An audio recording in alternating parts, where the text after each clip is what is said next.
Hey you guys, it's Miss Bruce again. Today is Tuesday. Good morning. All right, you guys. Well, we just read chapter 3, The Question of Frindle, and you have learned that there's a small problem here coming. I wouldn't say it's a big problem yet, but definitely a small problem happened. And you know how Nick is the student that likes to play around. He's like the class clown of everyone. Well, yes, he got caught from Mrs. Granger, and Mrs. Granger wasn't going to let him up this time. No, so he wasn't playing around like this. He got extra assignment at the end. So yeah, this chapter was very interesting because you can see where they're going to start butting heads and how Nick is going to have to come up with a new way to distract his teachers. So, or specifically Miss Granger. So let's get started and let's review our comprehension skill. So you know you're doing the problem and the solution. And as I told you, this week or from now on, you guys are reading bigger books, bigger texts to have multiple sections, multiple chapters. And because they have multiple chapters and sections, it's not just at the beginning and there's a problem. There's a problem at the beginning that's a major problem, but also in individual chapters there's a problem, and there's ways they try to solve the problem, and there could even be a solution in the chapter because each chapter builds upon each other. So you have to go in a sequence sometimes with all these problems and these solutions to know the whole picture of the story. And how do we know when there's a problem and a solution? By our signal words over here, like the words because, one part of, as a result, consequently, this led to, and if, and then. All right, so if you see those words, you know you probably have some type of cause and effect, some type of problem and solution going on there. Let's get started with checking our work for the question in Frindle. All right, here you guys go. Here is the beginning of it. So the first question they're always going to ask us, just because Miss Granger, you learned, loves words. So we're at each chapter, we're going to go over one of the words. This chapter had the word expert in it. And when I wrote, I always like to do mine first and then go and Google it or look in the dictionary. The reason why I like to do that is because I like to use my context clues, and it helps me use my brain. It helps me think critically, use those problem-solving skills. And that's what you guys should be using too. Use those context clues, those problem-solving skills, so you can get better at using that skill. So when I looked at the word expert, let me get my typing up. I thought I'm going to change the color to, let's go this time with, I was thinking, okay, that word expert means someone or someone knowing about a topic. An expert is someone who knows about that topic. You can go to someone knowing about a topic. They know a lot about their expert in. When I went to Google and I asked Google, what does the word expert mean? She said, or he said, I don't know what Google is, a person with knowledge in an area. So for instance, I'm an expert in education because I have knowledge in elementary education. I have a degree in elementary education, and I have taught for over 10 years in elementary education. So that makes me an expert in this field. But if you're to ask me, am I an expert in astronauts in space? I am not. I can read about it, but I am not. I don't know a lot about it because that's not what I have studied. That's not what I have focused on. That's not my area of expertise. All right, so there you go. That's the new word for this chapter. Let's go to the next one. And the next chapter says, the next two questions are the punctuation and capitalization. All right, I'm going to go over these briefly because we've done these in class multiple times, and you should know these ones. These ones are easy. They're not like the ones we do in the class that are a lot harder. So Nick should be capitalized because it is the beginning of a sentence and it is a proper noun. All right, so also you need to have that apostrophe where it says Nick's first day, because this chapter was about the first day of school. So it is, the first day belongs to Nick, so you should have that apostrophe there before the S. And then you should have a period at the end. Don't mess with the lone Granger. That is what was said at the end of the chapter because people warned Nick not to mess with her, and he tried, and he got shut down. So don't, capital letter at the beginning of a sentence, period at the end, and also the Lone Ranger is a specific name or nickname of Miss Granger. So the Lone Ranger has to be capitalized because it is a specific nickname. All right, I'm going to clear that off. And let's go to the next one, figurative language. So a lot of this figurative language, you're also going to have to stop and think about what it really means using your context clues. If you had to go back into the book to look at it, you should have gone back and read the sentence above, read the sentence within, and read the sentence after to figure out what's really going on. Stop and think, what is going on, what they're trying to say. Here's the first one. Read the sentence from the text. It was a perfect thought. Grenade. Kapow. Well, we know kapow is definitely a figurative language, you guys.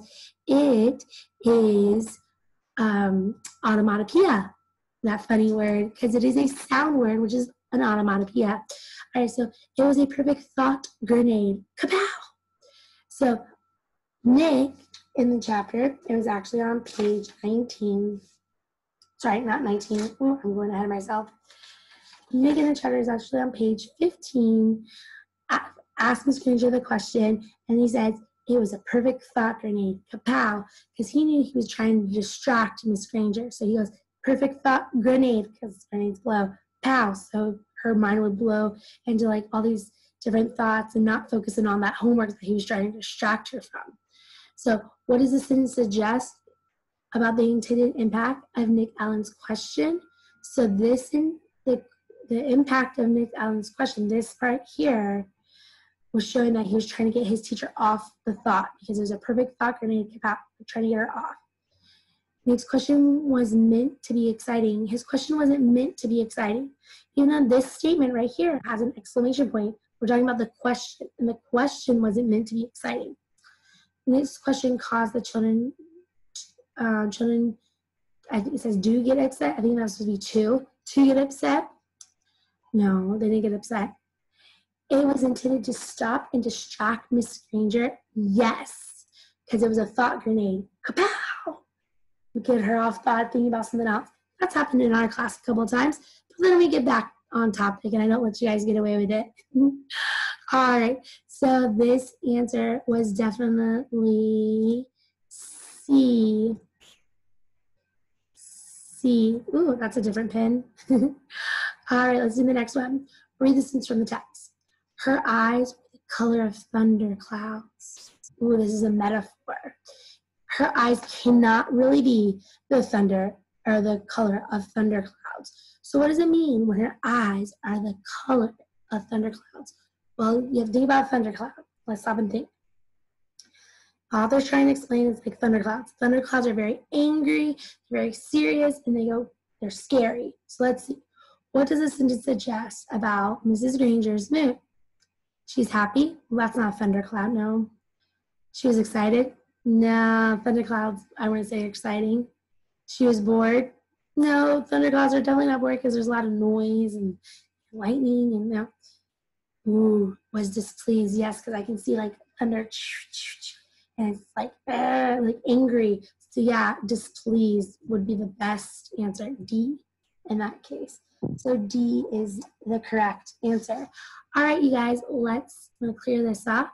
I'm gonna go down to 5 and oops, 6. I can't really get up there, but let's see. I'm going to. Oh, I have to move some things out of the way. Oh, there you go. I got 6 up there. I wanted to get 6 so you guys can see. Oh, let me do one more. There we go. So you guys can see them both at the same time because 5 and 6 go together. All right, so here we go. Read the sentence from the text. His heart was pounding.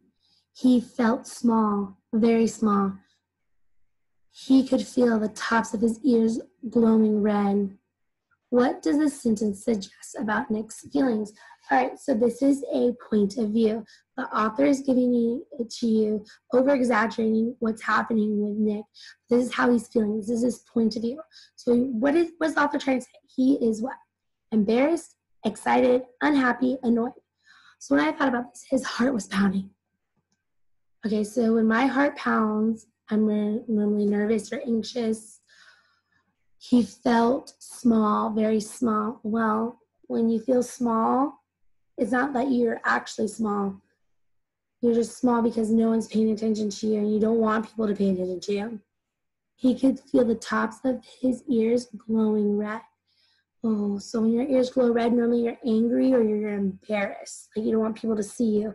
And I think it's more of the embarrassed one because he felt very small. When you're angry, you don't feel small, you feel big. But when the top of your ears get red, you're also embarrassed. So I definitely think it was A. You had to stop and think about this because he just asked his teacher a question. She didn't get off task. She gave him an extra assignment on top of his regular homework. So he was really embarrassed because he tried to get her off task because people know that he does that, but he wasn't successful. And that was the first time he wasn't able to do it. So he was very embarrassed that he couldn't succeed at getting her off task and not getting homework. So yeah, he was definitely embarrassed. So you gotta really think about that. If you put annoyed, you could have said he was annoyed a little bit at his teacher, but this particular passage did not say that. It also didn't show that yet in the book. It just showed like he was like shocked and embarrassed, like it didn't work. Like I couldn't get off task. That's never happened to me before. And that's when he felt small and like, oh, like, because he's always been able to do it. So yeah, it definitely wasn't annoyed. It was embarrassed. A. So the answer was embarrassed. So you really had to stop and think about this problem and how did the character's point of view. I think it said author's point of view before. It's definitely character's point of view. How does the character feel in this situation when this happened? All right, and this is leading up to the problem. Now he has double homework. All right, so explain the answer to the question. I sort of just explained it right now using your experience in textual evidence to support your answer. So when it says textual evidence, that's text evidence, you guys. I saw a lot of people last week in their reading, it said use evidence to support your answer, and you're still not doing it.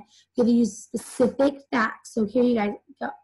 My specific fact, here's what I'm going to type in so you guys can see how you're supposed to do it. Remember, use specific details from the story. That's text evidence. All right, here we go.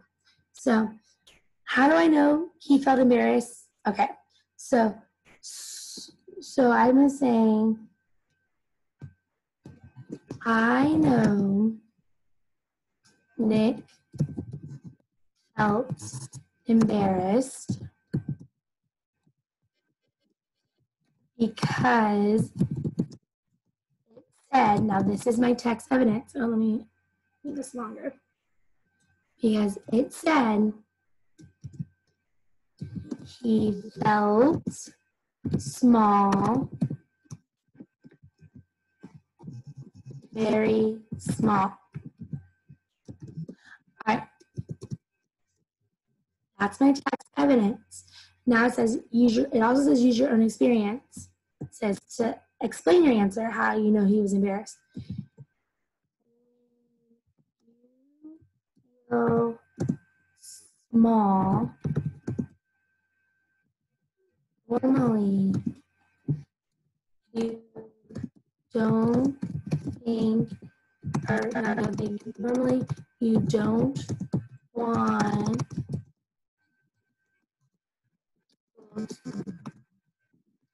to look at you. And this means you are embarrassed.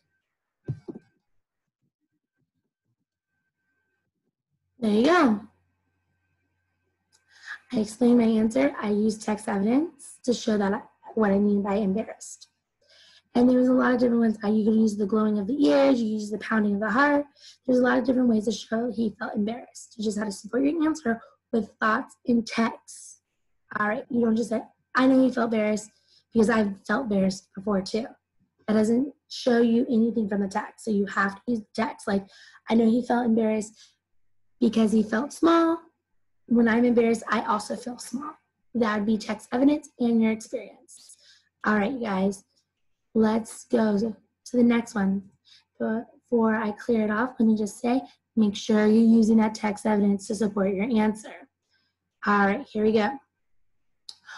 What did Nick do in his first language arts class from Mrs. Granger on the first day of school? Okay, so these answers are directly going back into the text. Select all that apply. So if you go back to that first page, it says the first day of school on the question chapter on chapter 3. And it said the first thing they had to do was a vocabulary test. So definitely vocabulary test. They had to, and then it says, then there was a handout about the class procedures. So learned about the class procedures. They had to write in cursive. Handout about cursive, review cursive, but there's nothing that says cursive here, so we don't put that down. Then there is a sample sheet of the heading. And if you don't know what a heading is, it's like when we take our spelling test and you're supposed to put your name at the top and then the date. That's the heading of the paper. So she had a specific way that they were supposed to head their paper every single time. So that would be E. Now I'm going to turn the page because that's showing the heading. And then Nick was an expert at asking and delaying questions, and then he asked a question. So there you go. Those are all the things he did in the class. He did not take a grammar quiz. He did not complete a fluency assessment, and he did not pass a note. But he did do E, C, E, and F, you guys. So just that was just specifically going back in the chapter and looking. All right. What was Nick well known for doing near the end of class? That's easy. You guys know he's used to getting his teacher off task so that they don't have homework. But it backfired because he got 2 homework assignments. He did, not the others. So asking for extra homework? No, he's not famous for that. Distracting teachers to avoid getting homework? Yes, B. Getting in trouble with friends? Nope. Forgetting to write his homework in this manner? Nope. It is definitely B. He's known to distract his teachers so they don't give that homework assignment at the end of the day. That won't work in our class because you guys know we always give it first thing in the day. First thing when you walk in, you have that homework assignment. All right, number 9. What happened as a result of Nick's question? So he asked her a question to get her off, talking about her dictionaries, and because he knows she loves her dictionaries, but it didn't work. She's like, I know your tricks. I've been teaching a long time. What she's thinking in her head. I'm not going to let you get away with that. What happened? He's like, I'm not going to answer that question. How about you answer that for us and come back in and teach us?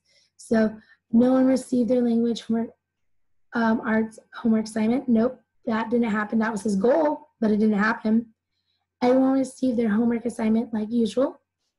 Not everyone except Nick, so that's not me. Nick received 2 homework assignments and everyone else received 1. Yep, that was C. And D, there was not a homework assignment because it was the first day of school. Nope, this teacher was very strict. Even though it was the first day of school, she still gave a homework assignment. All right, so there you guys go. You just had to look back in the chapter. The chapter was only 4 pages long, so very easy to go back and look. These chapters are very short, but I want you to use your problem solving skills. I want you to stop and think and ask yourself what is going on, because it's very detailed. It is a very detailed chapters. They are very detailed chapters, even though they are short. So make sure you don't just fly through them and think you know everything. All right, next, the last one. What happened in this chapter? You're going to sum it up. All right. So I want a complete summary. So a summary is telling me in your own words what happened. All right. I'm going to give you an example of mine summary so you guys know to include details. Don't just say, he got an extra homework assignment. That doesn't sum it all up. So, in the whole chapter. So, you're going to tell me at the beginning, and then the events that happen in the middle, and that end. So, here's the beginning. It was the first day of school. Nick to his last class. Yes, he did. So it was the first day of school. What happened? He got to his last class, and was given a lot of work to do in the class.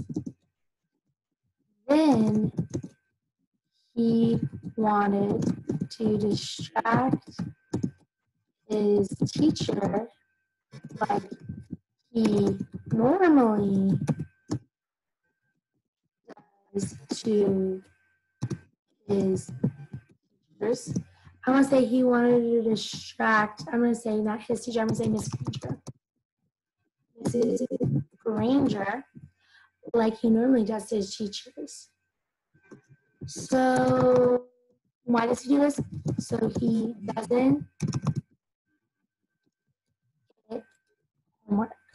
So I'm summing up the important parts of the story. I told you it was the chapter. It's the first day of school. He went to his language arts class and he got a lot of work. She was giving them worksheets and she was giving them procedures and a quiz. And so he was like, I want to distract her so we don't get homework. And however, here's the problem. However, this did not happen. Granger gave him an extra assignment because he asked a question.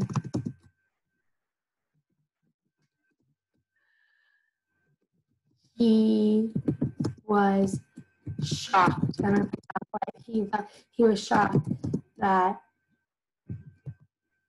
this happened.